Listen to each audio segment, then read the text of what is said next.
నమస్తే, welcome to 99 TV. టెర్రరిజాన్ని ఏ రూపంలో ఉన్నా ఖచ్చితంగా ఎదిరించి తీరుతాం, ఇందులో ఎలాంటి ములాజా లేదని చెప్పేసి భారత ప్రధానమంత్రి నరేంద్ర మోడీ బ్రిక్స్ సదస్సులో స్పష్టం చేశారు. రియో డి జెనీరోలో జరిగిన బ్రిక్స్ సదస్సులో మాట్లాడుతూ ఆయన పాకిస్తాన్ ఉగ్రవాద దేశం, భారతదేశం ఉగ్రవాద బాధిత దేశం, ఈ రెండిటి మధ్య తేడాని స్పష్టంగా గమనించాలి.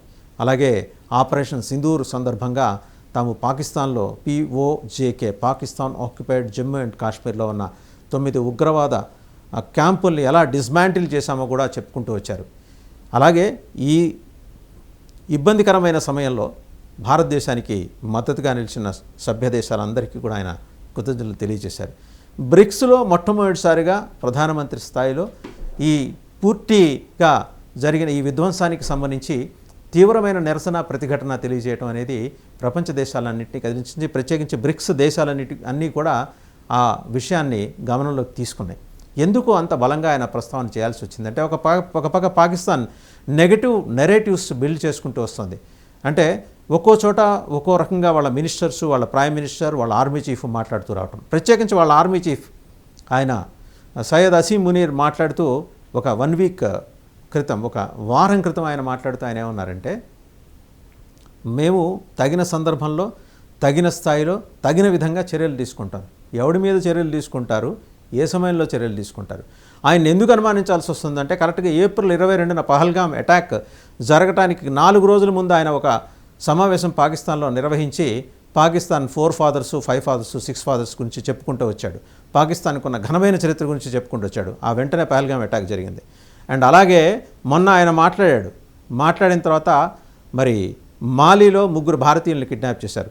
అన్ని ఇంటర్లింక్, అది కూడా అల్-ఖైదా వాళ్ళు కిడ్నాప్ చేశారు. అందువల్ల పాకిస్తాన్ మంత్రులు, ప్రధానమంత్రి, ఆర్మీ చీఫ్ ఎవరు మాట్లాడినా సరే అనుమానించదగ్గ విషయమే. ఏదో ఒక కుట్ర జరుగుతోంది, ఆ కుట్రకు ముందు మాత్రమే వాళ్ళు మాట్లాడుతున్నారు. ఈ విషయాన్ని ప్రధానమంత్రి నరేంద్ర మోడీ బ్రిక్స్ సదస్సులో సభ్య దేశాలకు తెలియజేయాలనుకున్నారు. స్పష్టంగా తెలియజెప్పారు. పాకిస్తాన్ పట్ల విస్పష్ట వైఖరితోటి మేము ఉన్నాం, ఇందులో వెనక్కి తగ్గేది లేదు. టెర్రరిజం అనేది కేవలం భారతదేశానికి మాత్రమే ఇబ్బంది కలిగించే అంశం కాదు, ఎంటైర్ హ్యుమానిటీ, పూర్తిగా మానవీయతకి ప్రమాదంగా పరిణమించే ఒక పెద్ద పెను సవాల్. దీన్ని మనం కూకటి వేళ్ళతో నరికేయాలని చెప్పేసి మరి ఆయన చాలా స్పష్టంగా చెప్పుకుంటూ వచ్చారు. ఇది టెర్రరిజానికి సంబంధించి ఎందుకు అంత అండర్స్కోర్ చేసి చెప్పారు అంటే, పహల్గామ్ అటాక్ గురించి, దాని తీవ్రత సభ్య దేశాలకు తెలియాలి. అలాగే పాకిస్తాన్ వినిపిస్తున్న నెగటివ్ నెరేటివ్స్, వాటిలో ఉండే మొత్తం లొసుగులు ప్రపంచం మొత్తం చూడాలి అని చెప్పి, పాకిస్తాన్ నగ్న స్వరూపాన్ని ప్రపంచానికి చూపించాలని చెప్పి ఆయన చాలా స్పష్టంగా చెప్పారు.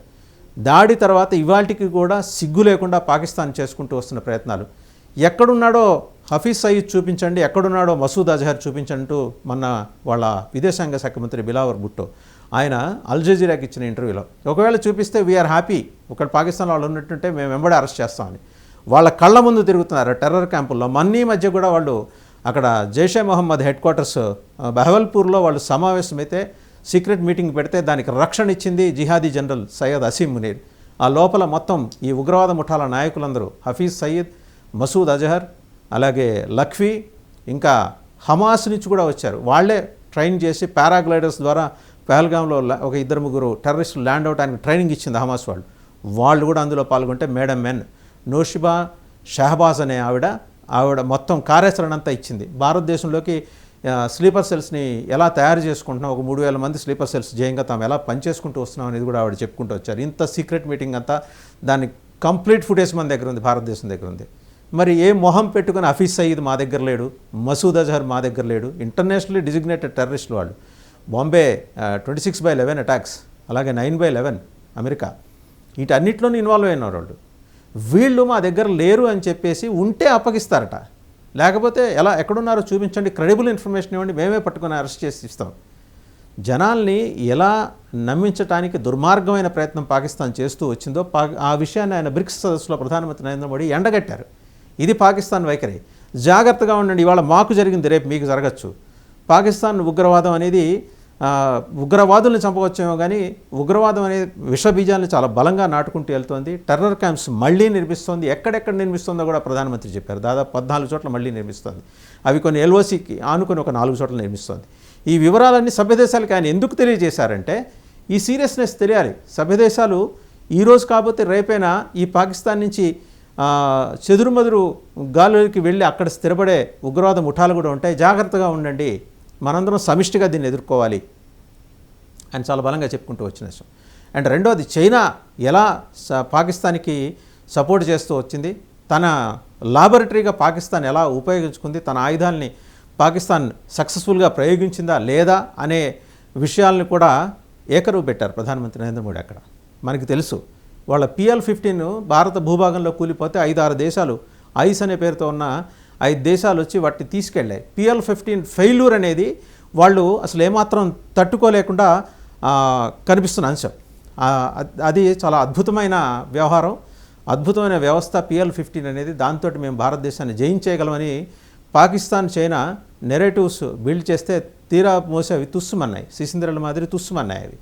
సో ఇప్పుడు ఏ ముఖం పెట్టుకొని చైనా కానీ పాకిస్తాన్ కానీ భారతదేశం మీదకి వస్తాయి? మొన్నటికి మొన్న army deputy chief lieutenant general Rahul S Singh మాట్లాడుతూ పాకిస్తాన్ ఇంకా చేస్తూ వస్తున్న టెర్రరిస్ట్ యాక్టివిటీస్ గురించి ప్రత్యేక ప్రస్తావన చేశారు. 9 కాదు మొత్తం 21 క్యాంపుల్ని కొట్టుండాల్సిందనే మాట కూడా ఆయన మాట్లాడారు.